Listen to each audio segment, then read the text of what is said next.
ನಮಸ್ಕಾರ ಸ್ನೇಹಿತರೆ, one of the most popular fund house ಆದ ಕ್ವಾಂಟ್ ಮ್ಯೂಚುವಲ್ ಫಂಡ್ ಮೇಲೆ ಸೆಬಿ ಕಡೆಯಿಂದ ಎನ್ಕ್ವೈರಿ ಬರ್ತಿದೆ. ಸೊ ನಿಮ್ಗೆಲ್ಲ ಗೊತ್ತಿರುವ ಹಾಗೆ ಕೆಲವು 3-4 ವರ್ಷಗಳಿಂದ ಕ್ವಾಂಟ್ ಮ್ಯೂಚುವಲ್ ಫಂಡ್ ಹೌಸ್ ಒಳ್ಳೆಯ ರಿಟರ್ನ್ ಗಳನ್ನ ತನ್ನ ಇನ್ವೆಸ್ಟರ್ ಗೆ ತಂದುಕೊಟ್ಟಿದೆ. ಬಟ್ ಇತ್ತೀಚೆಗೆ ಕ್ವಾಂಟ್ ಮ್ಯೂಚುವಲ್ ಫಂಡ್ ಗಳಲ್ಲಿ ಏನು ಫ್ರಾಡ್ ನಡೆದಿದೆ ಮತ್ತು ಯಾವ ಕೇಸ್ಗೋಸ್ಕರ ಸೆಬಿ ಎನ್ಕ್ವೈರಿಯನ್ನ ಕ್ವಾಂಟ್ ಮ್ಯೂಚುವಲ್ ಫಂಡ್ ಗಳ ಮೇಲೆ ಮಾಡಿದೆ, ಸೊ ಅದನ್ನೆಲ್ಲ ಇವತ್ತು ನಾನು ನಿಮ್ ಜೊತೆ ಈ ವಿಡಿಯೋದಲ್ಲಿ ಡಿಸ್ಕಷನ್ ಮಾಡ್ತೇನೆ. ಫ್ರೆಂಡ್ಸ್, ಈ ವಿಡಿಯೋದಲ್ಲಿ ನಾನು ಯಾವ ಕೇಸ್ ಸೆಬಿ ಕ್ವಾಂಟ್ ಮ್ಯೂಚುವಲ್ ಫಂಡ್ ಮೇಲೆ ಹಾಕಿದೆ ಮತ್ತು ಇದರಿಂದ ಕ್ವಾಂಟ್ ಮ್ಯೂಚುವಲ್ ಫಂಡ್ ಹೌಸ್ ಗೆ ಏನ್ ಎಫೆಕ್ಟ್ ಆಗುತ್ತೆ ಮತ್ತು ರಿಟೇಲ್ ಇನ್ವೆಸ್ಟರ್ಸ್ ಗೆ ಈ ಕೇಸ್ಗಳಿಂದ ಆಗುವ ಪರಿಣಾಮಗಳೇನು ಮತ್ತು ನೀವು already Quant mutual fund houses ಗಳಲ್ಲಿ ಲೈಕ್ ಯಾವ್ದಾದ್ರು ಒಂದು mutual fund like whether it may be large cap, mid cap, small cap or flexi cap ನೀವು ಆಲ್ರೆಡಿ ಇನ್ವೆಸ್ಟೆಡ್ ಮಾಡಿದ್ರೆ ಈಗ ನೀವು ಯಾವ ಸ್ಟೆಪ್ ಅನ್ನ ನೀವು ತಗೋಬೇಕು ಮತ್ತು ಈ ಎನ್ಕ್ವೈರಿಗೆ ಕ್ವಾಂಟ್ ಮ್ಯೂಚುವಲ್ ಫಂಡ್ ಕಡೆಯಿಂದ ರಿಪ್ಲೈ ಏನ್ ಬಂದಿದೆ ಅದನ್ನ ನಾನು ನಿಮ್ಗೆ ಈ ವಿಡಿಯೋದಲ್ಲಿ ಶೇರ್ ಮಾಡ್ತಾ ಇದ್ದೀನಿ. ತುಂಬಾ ಇನ್ಫಾರ್ಮೇಟಿವ್ ವಿಡಿಯೋನ ನಾನು ಈ ಮಾಡ್ತಿದ್ದೀನಿ, ದಯವಿಟ್ಟು ಕೊನೆ ತನಕ ನೋಡಿ. ಸೊ ನೀವೇನಾದ್ರೂ ಫಸ್ಟ್ ಟೈಮ್ ವ್ಯೂವರ್ ಆಗಿದ್ರೆ please subscribe to my channel. So without wasting any time, my self Sumit, let's get started. Friends, first question, SEBI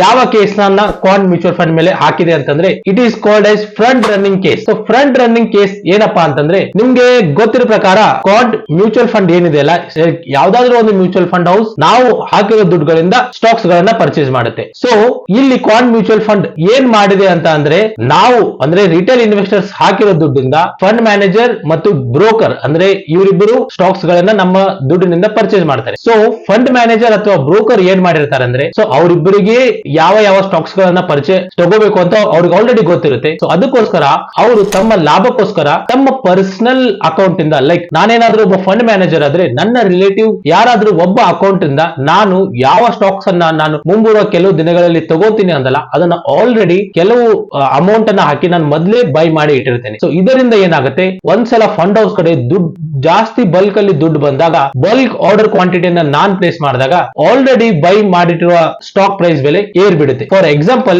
ಒಂದು ಅದಾನಿ ಪವರ್ ಸ್ಟಾಕ್ ಇದೆ ಅಂತ ತಿಳ್ಕೊಳ್ಳಿ. ಸೊ ನಾನೊಬ್ಬ ಫಂಡ್ ಮ್ಯಾನೇಜರ್, ಸೊ ನಾನು ಅದನ್ನ ಕ್ವಾಂಟ್ ಮ್ಯೂಚುವಲ್ ಫಂಡ್ ಕಡೆಯಿಂದ ಆಲ್ರೆಡಿ ಮುಂದೆ ಬೈ ಮಾಡ್ತೀನಿ ಅಂತ ನನಗೆ ಗೊತ್ತಿದೆ. ಬಟ್ ನಾನೇನ್ ಮಾಡ್ತೀನಿ, ನನ್ನ ರಿಲೇಟಿವ್ ಅಥವಾ ಯಾರೋ ಫ್ಯಾಮಿಲಿ ಫ್ರೆಂಡ್ ಗೆ ನಾನು ಈ ಸ್ಟಾಕ್ ಅಲ್ಲಿ ಇನ್ವೆಸ್ಟ್ಮೆಂಟ್ ಮಾಡ್ತೀನಿ, ದಯವಿಟ್ಟು ನಿನ್ನ ಹತ್ರ ದುಡ್ಡು ಇದೆಯಲ್ಲ ನೀನು ಈ ಸ್ಟಾಕ್ ಅಲ್ಲಿ ಇನ್ವೆಸ್ಟ್ಮೆಂಟ್ ಮಾಡ್ಬೇಡಿ. ಯಾಕೆ ಅಂತಂದ್ರೆ ಮುಂದೆ ನಾನು ಕ್ವಾಂಟ್ ಮ್ಯೂಚುವಲ್ ಫಂಡ್ ಹೌಸ್ ಕಡೆಯಿಂದ like more than 100 crores 150 crore order ಅನ್ನು ಪ್ಲೇಸ್ ಮಾಡಿದಾಗ ಡಿಮ್ಯಾಂಡ್ ಜಾಸ್ತಿ ಆಗಿ ಬೆಲೆ ಕೂಡ ಆಬ್ವಿಯಸ್ಲಿ ಜಾಸ್ತಿ ಆಗಿರುತ್ತೆ. ಸೊ ಇದಕ್ಕೋಸ್ಕರ ರಿಟೇಲ್ ಇನ್ವೆಸ್ಟರ್ಸ್ ಗೆ ಅವರು ಸ್ವಲ್ಪ ಹೆವಿ ಎನ್ಎವಿ ಅಲ್ಲಿ ಬೈ ಮಾಡಿರ್ತಾರೆ ಮತ್ತು ಇಲ್ಲಿ ಡೇಟಾ ಲೀಕ್ ಅನ್ನ ವೆದರ್ ಫಂಡ್ ಮ್ಯಾನೇಜರ್ ಅವ್ರ ಬ್ರೋಕರ್ ಮಾಡಿದಾನೆ ಅಂತ ಹೇಳಿ ಸೆಬಿಗೆ ಅನಿಸಿದೆ. ಸೊ ಅದಕ್ಕಾಗಿ ಅವರು ರೀಸೆಂಟ್ಲಿ ಮುಂಬೈ ಮತ್ತು ಹೈದರಾಬಾದ್ ಆಫೀಸಸ್ ಗಳಲ್ಲಿ ರೇಡ್ ಅನ್ನ ಮಾಡಿದ್ದಾರೆ. ಸೊ ಈ ರಿಪೋರ್ಟ್ ಪ್ರಕಾರ ಅವರು ಮುಂಬೈಯಲ್ಲಿ ಮತ್ತು ಹೈದರಾಬಾದ್ ಅಲ್ಲಿ ಏನ್ ಹೆಡ್ ಆಫೀಸ್ ಇತ್ತಲ್ಲ ಕ್ವಾಂಟ್ ಮ್ಯೂಚುವಲ್ ಫಂಡ್ ಹೌಸ್ ಅಲ್ಲಿ ರೇಡ್ ಅನ್ನ ಮಾಡಿದ್ದಾರೆ ಮತ್ತು ಅವ್ರದ್ದು ಡೇಟಾ ಮೊಬೈಲ್ಸ್ ಗಳನ್ನ ಮತ್ತು ಯಾವ್ದಾದ್ರು ಡೇಟಾ ಸ್ಟೋರೇಜ್ ಗಳನ್ನ ಪ್ರತಿಯೊಂದನ್ನ ಅವರು ಹ್ಯಾಂಡ್ ಓವರ್ ಅನ್ನ ಪಡ್ಕೊಂಡಿದ್ದಾರೆ. ಸೊ ಫ್ರೆಂಡ್, ನೆಕ್ಸ್ಟ್ ಈ ರೀತಿ ಫಂಡ್ ಮ್ಯಾನೇಜರ್ಸ್ ಫ್ರಾಡ್ ಗಳನ್ನ ಮಾಡೋದ್ರಿಂದ ರಿಟೇಲ್ ಇನ್ವೆಸ್ಟರ್ಸ್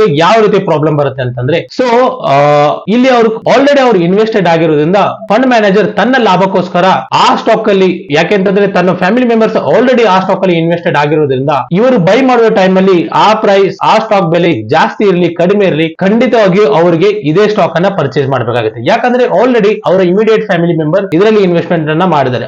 ಇಲ್ಲಿ ನಾನು ಇನ್ವೆಸ್ಟ್ ಮಾಡಿದ್ರೆ ಅವರಿಗೆ ಲಾಭ ಆಗುತ್ತೆ. ಸೊ ಅದೇ ಕಾರಣಕ್ಕೆ ಅವರು ಆ stock price like whether it may be any stock ಆ ಟೈಮ್ ಅಲ್ಲಿ ಅವ್ರು ಬೈಯಿಂಗ್ ಮಾಡುವ ಟೈಮ್ ಅಲ್ಲಿ ಅದರ ಬೆಲೆ ಜಾಸ್ತಿ ಇದ್ರೂ ಅದನ್ನು ಬೈ ಮಾಡಿರ್ತಾರೆ. ಸೊ ಇದರಿಂದ ರಿಟೇಲ್ ಇನ್ವೆಸ್ಟರ್ ಗೆ ಎನ್ಎವಿ ಏನು ಅಲೋಕೇಟ್ ಆಗುತ್ತಲ್ಲ ಅದು ಸ್ವಲ್ಪ ಪ್ರೀಮಿಯಂ ಅಲ್ಲಿ ಅಂದ್ರೆ ಸ್ವಲ್ಪ ಜಾಸ್ತಿ ಪ್ರೈಸ್ ಅಲ್ಲಿ ನಮಗೆ ಅಲೋಕೇಟ್ ಆಗಿರುತ್ತೆ. ಸೊ ಇದೇ ಕಾರಣಕ್ಕೆ ರಿಟೇಲ್ ಇನ್ವೆಸ್ಟರ್ಸ್ ಗೆ ಇಲ್ಲಿ ಸ್ವಲ್ಪ ನಷ್ಟವನ್ನು ನಾವು ನೋಡಬಹುದು. And third most important thing ಏನಪ್ಪಾ ಅಂತಂದ್ರೆ ಆಸ್ ಎ ರಿಟೇಲ್ ಇನ್ವೆಸ್ಟರ್ ನಾವು ಆಲ್ರೆಡಿ ಯಾವ್ದಾದ್ರು ಕ್ವಾಂಟ್ ಮ್ಯೂಚುವಲ್ ಫಂಡ್ ಹೌಸಸ್ ಗಳಲ್ಲಿ ಇನ್ವೆಸ್ಟೆಡ್ ಆಗಿದ್ರೆ ನಾವು ಏನ್ ಮಾಡಬೇಕು? ಸೊ ಫ್ರೆಂಡ್ಸ್, ನೀವೇನಾದ್ರೂ ಒಬ್ಬ ಶಾರ್ಟ್ ಟರ್ಮ್ ಇನ್ವೆಸ್ಟರ್ ಅಂದ್ರೆ ನೀವು ಕೇವಲ 6 months or 1 year ಗೋಸ್ಕರ ಕ್ವಾಂಟ್ ನಲ್ಲಿ ಯಾವ್ದಾದ್ರು ಮ್ಯೂಚುವಲ್ ಫಂಡ್ ಗಳಲ್ಲಿ ಇನ್ವೆಸ್ಟೆಡ್ ಆಗಿದ್ರೆ ದಯವಿಟ್ಟು ಸದ್ಯದವರೆಗೂ ನೀವು ನಿಮ್ಮ SIP ಗಳನ್ನ ಸ್ಟಾಪ್ ಮಾಡಬಹುದು ಅಥವಾ ನಿಮಗೆ ಬೇಕಾದ್ರೆ ದುಡ್ಡನ್ನ ವಿಡ್ರಾ ಮಾಡಬಹುದು. ಬಟ್ ನೀವೇನಾದ್ರೂ ಒಬ್ಬ ಲಾಂಗ್ ಟರ್ಮ್ ಇನ್ವೆಸ್ಟರ್ ಆಗಿದ್ರೆ ನಿಮ್ಮ investment horizon is more than 5 years or 7 years ಈ ವಿಷಯದ ಬಗ್ಗೆ ನೀವು ಚಿಂತಿಸುವ ಅವಶ್ಯಕತೆನೇ ಇಲ್ಲ. ಯಾಕೆ ಅಂತಂದ್ರೆ ಇದು ಸದ್ಯದ ಮಟ್ಟಿಗೆ ಇರೋದ್ರಿಂದ ಕೆಲವೊಂದ್ಸಲ ಅಲಿಗೇಷನ್ ಆಗುತ್ತೆ. ಇದು ಪ್ರೂವ್ ಆದ್ರೂ ನಾವು ಕೋರ್ಟ್ ಅಲ್ಲಿ ಲಾ ಪ್ರಕಾರ your innocent proven until guilty ಅಂತ ಇದೆ. ಅಂದ್ರೆ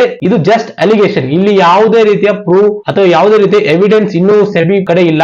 ಒಂದ್ಸಲ ಅದು ಏನಾದ್ರೂ ಪ್ರೂವ್ ಆದ್ರೆ ಕ್ವಾಂಟ್ ರಿಯಲ್ ಆಗಿ ಈ ತರ ಫ್ರಾಡ್ ಗಳನ್ನ ನಡೆಸಿದೆ ಅಂತಂದ್ರೆ ಕ್ವಾಂಟ್ ಫಂಡ್ ಮ್ಯಾನೇಜರ್ ಗೆ ಅಥವಾ ಫಂಡ್ ಹೌಸ್ ಗೆ ಒಂದು ಹೆವಿ ಪೆನಾಲ್ಟಿಯನ್ನ ನಾವು ಸೆಬಿ ಕಡೆಯಿಂದ ನೋಡಬಹುದು. ಸೊ ಇದರಿಂದ ಸ್ವಲ್ಪ ಕ್ವಾಂಟ್ ಫಂಡ್ ಹೌಸ್ ನೇಮ್ ಏನಿತ್ತು ಲೈಕ್ ಬ್ರ್ಯಾಂಡ್ ನೇಮ್ ಏನಿತ್ತು ಅದು ಸ್ವಲ್ಪ ಕಡಿಮೆ ಆಗ್ಬಹುದು ಮತ್ತು ಹೊಸ ಇನ್ವೆಸ್ಟರ್ಸ್ ತಮ್ಮ ದುಡ್ಡುಗಳನ್ನ ಹಾಕೋದು ಅಂದ್ರೆ ಇನ್ಫ್ಲೋ ಕಡಿಮೆ ಆಗ್ಬಹುದು. ಸೊ ಅದಕ್ಕಾಗಿ ಅವರು ಸ್ಟಾಕ್ಸ್ ಗಳನ್ನ ಪರ್ಚೇಸ್ ಮಾಡಕ್ ಆಗೋದಿಲ್ಲ ಮತ್ತು ಕೆಲವೊಂದು ರಿಟೇಲ್ ಇನ್ವೆಸ್ಟರ್ಸ್ ದುಡ್ಡು ಅಲ್ಲಿ ಸಿಕ್ತಾ ಎಷ್ಟಾಗುತ್ತೆ ಅಂತ ಅವರು ವಿಡ್ರಾ ಮಾಡುವ ಚಾನ್ಸಸ್ ಕೂಡ ಇರುತ್ತೆ. ಸೊ ಇದರಿಂದ ಪ್ರೆಷರ್ ಬಂದು ಸ್ಟಾಕ್ಸ್ ಗಳನ್ನ ಶಾರ್ಟ್ ಟರ್ಮ್ ಅಲ್ಲಿ ಫಂಡ್ ಮ್ಯಾನೇಜರ್ ಸೆಲ್ ಮಾಡಬಹುದು. ಸೊ ಅದಕ್ಕಾಗಿ ಕೆಲವು ಪ್ರೂವ್ ಆದ್ರೆ ಮುಂಬರುವ ಕೆಲವು 6 ಮಂತ್ಸ್ ಆರ್ 1 ಇಯರ್ ಅಲ್ಲಿ ನಾವು ಒಳ್ಳೆಯ ರಿಟರ್ನ್ ಅನ್ನ ಕ್ವಾಂಟ್ ಮ್ಯೂಚುವಲ್ ಫಂಡ್ ಗಳಿಂದ ಎಕ್ಸ್ಪೆಕ್ಟ್ ಅನ್ನ ಮಾಡೋಕೆ ಆಗೋದಿಲ್ಲ. ಬಟ್ ನೀವೇನಾದ್ರೂ ಒಬ್ಬ ಲಾಂಗ್ ಟರ್ಮ್ ಇನ್ವೆಸ್ಟರ್ ಆಗಿದ್ರೆ ಈ ಅಲಿಗೇಷನ್ ನಿಂದ ಯಾವುದೇ ಪ್ರಾಬ್ಲಮ್ ನಿಮಗೆ ಬರುವುದಿಲ್ಲ. ನೆಕ್ಸ್ಟ್ ಲೈಕ್ ಈ ಅಲಿಗೇಷನ್ ಬಂದ್ಮೇಲೆ ಕ್ವಾಂಟ್ ಕಡೆಯಿಂದ ಏನ್ ರಿಪ್ಲೈ ಅನ್ನ ತನ್ನ ರಿಟೇಲ್ ಇನ್ವೆಸ್ಟರ್ಸ್ ಗೆ ಅದು ಏನ್ ಕಳಿಸಿದೆ, ಸೊ ಅದಕ್ಕೆ ಅವರ ರೆಸ್ಪಾನ್ಸ್ ಏನು ಅದನ್ನ ನಾನು ಈಗ ನಿಮ್ ಜೊತೆ ಶೇರ್ ಮಾಡ್ತಾ ಇದ್ದೇನೆ. ಫ್ರೆಂಡ್ಸ್, ನೀವು ಇಲ್ಲಿ ಸ್ಕ್ರೀನ್ ಮೇಲೆ ನೋಡಬಹುದು, ನಾನು ಕೂಡ ಒಬ್ಬ ಕ್ವಾಂಟ್ ಮ್ಯೂಚುವಲ್ ಫಂಡ್ ಗಳಲ್ಲಿ ಇನ್ವೆಸ್ಟ್ಮೆಂಟ್ ಅನ್ನ ಮಾಡಿದ್ದೇನೆ.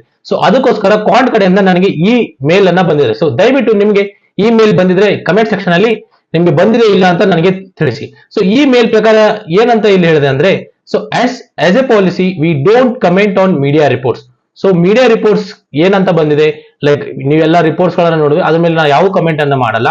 But however, there is an important update to clarify some points to maintain transparency with all our stakeholders. So, ಅವರು ನಮ್ಮ ಸ್ಟೇಕ್ ಹೋಲ್ಡರ್ಸ್ ಅಂದ್ರೆ ರಿಟೇಲ್ ಇನ್ವೆಸ್ಟರ್ಸ್ ಗೆ ನಾನು ಟ್ರಾನ್ಸ್ಪರೆಂಟ್ ಇರ್ತೀನಿ ಅಂತ ಹೇಳ್ತಿದ್ದಾರೆ. So recently, Quant Mutual Fund has received enquiries from SEBI and we want to address any concerns you may have regarding this matter. So we want to assure you that Quant Mutual Fund is a regulated entity and we are always fully committed to cooperate with the regulator throughout any review. We will provide all necessary support and continue to furnish data to SEBI on a regular and as need basis. So ಅವರು ಇಲ್ಲಿ ಏನ್ ಹೇಳ್ತಾರೆ, as they are accepting it, ನಮಗೆ SEBI ಕಡೆಯಿಂದ enquiry ಬಂದಿದೆ.